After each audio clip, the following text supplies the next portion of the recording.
Al-Warraq mentioned, Sa'altu Ahmada, I asked Ahmad, meaning Ibn Hanbal, وَذُكِرَ عِنْدَهُ الْمُرْجِئَةِ, and the Murjiah sect were mentioned in his presence. فَقُلْتُ لَهُ, then I, meaning Al-Warraq, said to him, إِنَّهُمْ يَقُولُونَ إِذَا عَرَفَ الرَّجُلُ رَبَّهُ بِقَلْبِهِ فَهُوَ مُؤْمِنٌ. Indeed they say that when a man knows his Lord or is recognizant of his existence with his heart, then he is a believer. فَقَالَ, then Ahmad ibn Hanbal said, الْمُرْجِئَةُ لَا تَقُولُ هَذَا. The Murji'ah do not say this.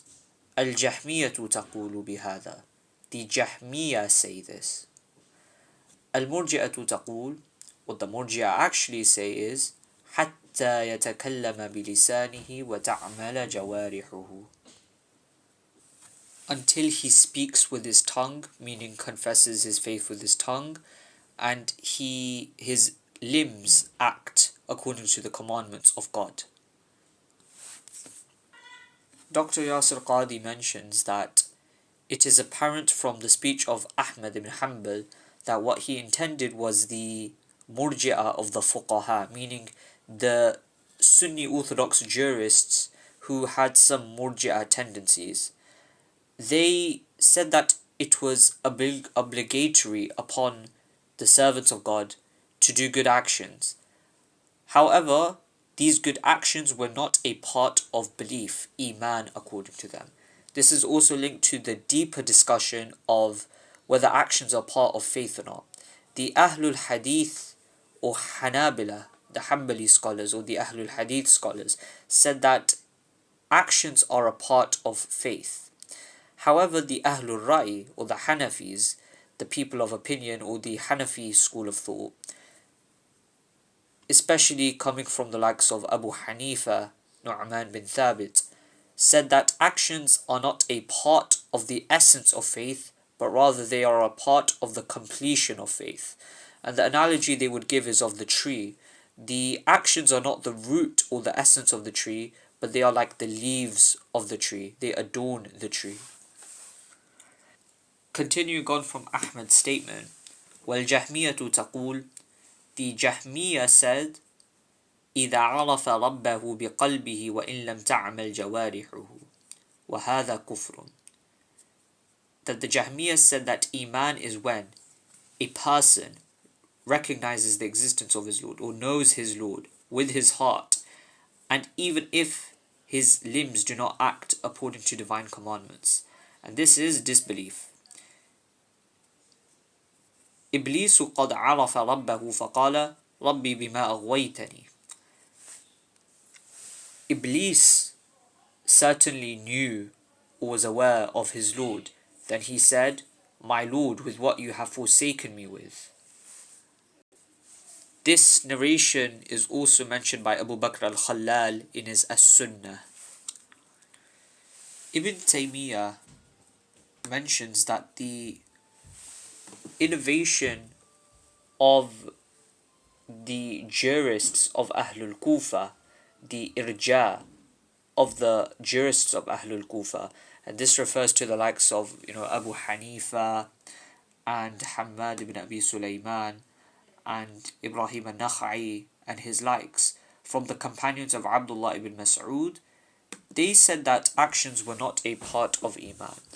And Ibn Taymiyyah said that this was a light innovation, because the difference between them and the Ahlul Hadith scholars was not in the meanings or the categorizations or the judgments passed, but rather in terms of naming and semantics. In essence, there was a disagreement in wording and naming, and not in the realities that they were discussing. He mentions this in his Majmu' al-Fatawa. And what has also been mentioned is that these jurists were known for their piety. Interestingly enough, there is a sect of the Murji'ah called the Ghassaniyya. They are the followers of Ghassan al-Kufi al-Murji. He assumed that belief is in terms of the whole rather than in detail, meaning he held general belief rather than detailed belief.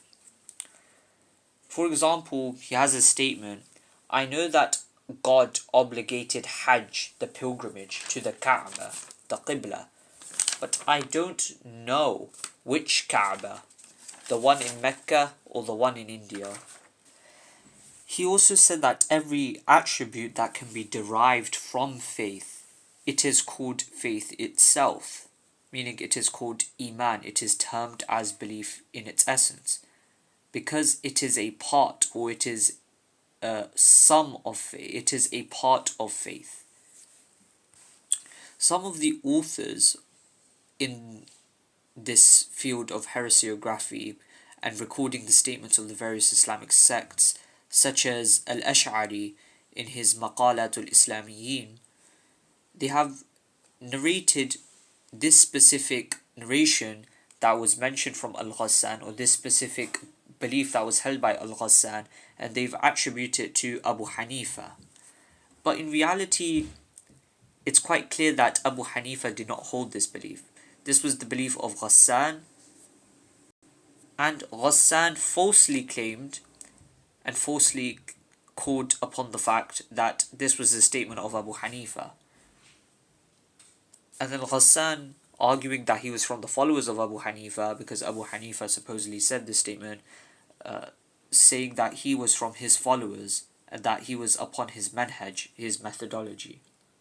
The reality is that Abu Hanifa's belief was the same belief of the jurists of Ahlul Kufa, who had some tendencies of the Murjiah, but they did not leave, or they did not depart from Sunni orthodoxy, insofar as they disagreed regarding the wording and naming of some aspects from the Ahlul Hadith scholars, for example, whether or not actions are part of faith, but they agreed with the Ahlul Hadith scholars in the meanings and the concepts given. They just differed in the wordings and the semantics of this discussion or this chapter.